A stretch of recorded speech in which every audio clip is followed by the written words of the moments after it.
सास बनी डंडे वाली भूत। शिखा की नई नई शादी हुई थी।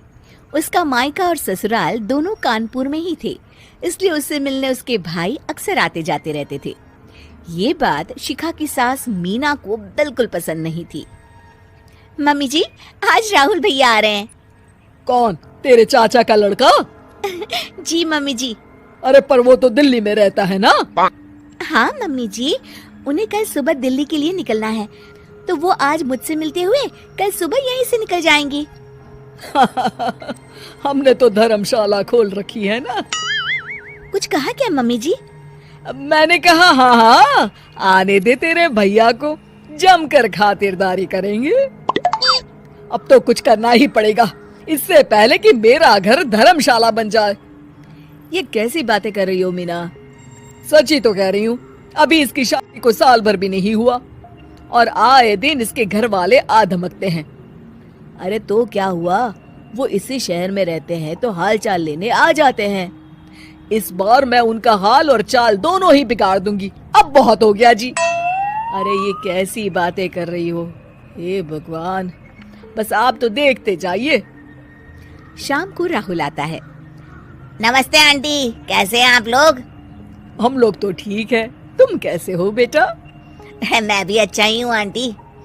बस आज रात के बाद नहीं रहोगे। चलिए भैया, मैं आपको हमारा घर दिखाती हूँ। रात में खाने के टेबल पर शिखा, रोहित कहीं दिखाई नहीं दे रहा। जी भैया, वो ऑफिस के काम से बाहर गए हैं, कल शाम तक आएंगे। अच्छा अच्छा। बेटा, क्या तुम भूत प्रेत में मानते हो? नहीं नहीं आंटी जी, पर अचानक आपको ये ख्याल कहाँ से आ गया? पता नहीं क्यों, कभी कभी मुझे लगता है जैसे रात के समय बैठक में कोई घूमता रहता है। ये आप क्या कह रही हैं मम्मी जी? हाँ, तुम लोग घबरा ना जाओ, इसलिए मैंने आज तक इस बारे में कुछ नहीं कहा। ये आपका वहम होगा आंटी जी, ऐसा कुछ नहीं होता। हो सकता है। चलो अब मेरा सोने का टाइम हो गया है तो चलती हूँ मैं। शिखा बेटा, राहुल के सोने की व्यवस्था वहीं दीवान पर कर देना। जी पापा जी। अब चलिए भी।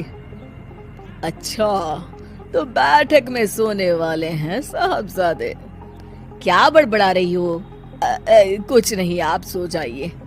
मीना और महेश के सोने के बाद शिखा और राहुल आपस में बात कर रहे होते हैं, तभी डोरबेल बजती है। अरे आप! सरप्राइज! काम जल्दी खत्म हो गया तो मैं आज ही चला आया। ये तो बहुत अच्छा किया।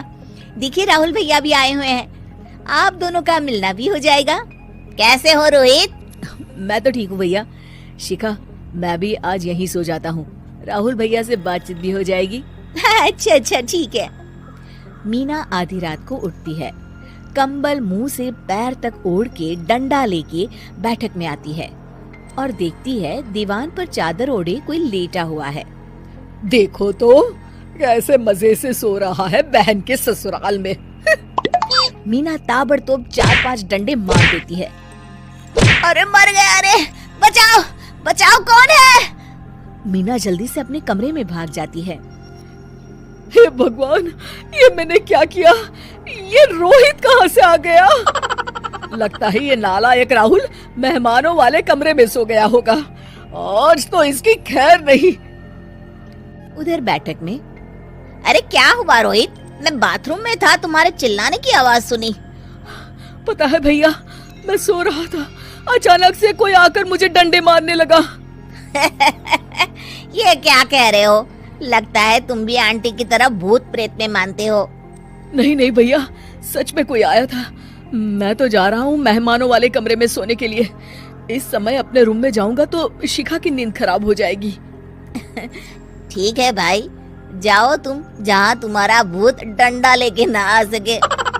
थोड़ी देर बाद मीना कंबल ओढ़ के डंडा लेकर मेहमानों वाले कमरे में पहुँच जाती है। वो बिस्तर पर से रोहित को फिर डंडों से मारने लगती है। अरे मर गया! अरे मर गया! तू भूत प्रेत में नहीं मानता ना?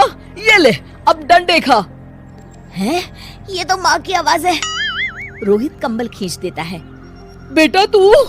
अरे ये क्या कर रही हो माँ? मार मार के मेरा भरता बना दिया आपने। माफ कर दे मेरे लाल, मैंने तो तुझे ही मार मार कर लाल कर दिया। मैं तो उस राहुल के बच्चे को सबक सिखाना चाहती थी।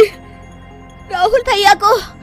हाँ बेटा, मुझे लगा अगर उसे डंडे मारूंगी तो शिखा के मायके वाले यहाँ आना छोड़ देंगे। हे भगवान, माँ ये घर शिखा का भी है, उसके घर वाले जब चाहे आ सकते हैं। हाँ बेटा, आज मुझे भगवान का इशारा समझ में आ गया। मैं कितना गलत करने चली थी और अपने ही बेटे को चोट पहुंचा दी। अब चुपचाप जाके सो जाओ माँ, और किसी को कुछ बताने की जरूरत भी नहीं है। शिक्षा दूसरों का बुरा चाहने वालों के साथ भी बुरा ही होता है।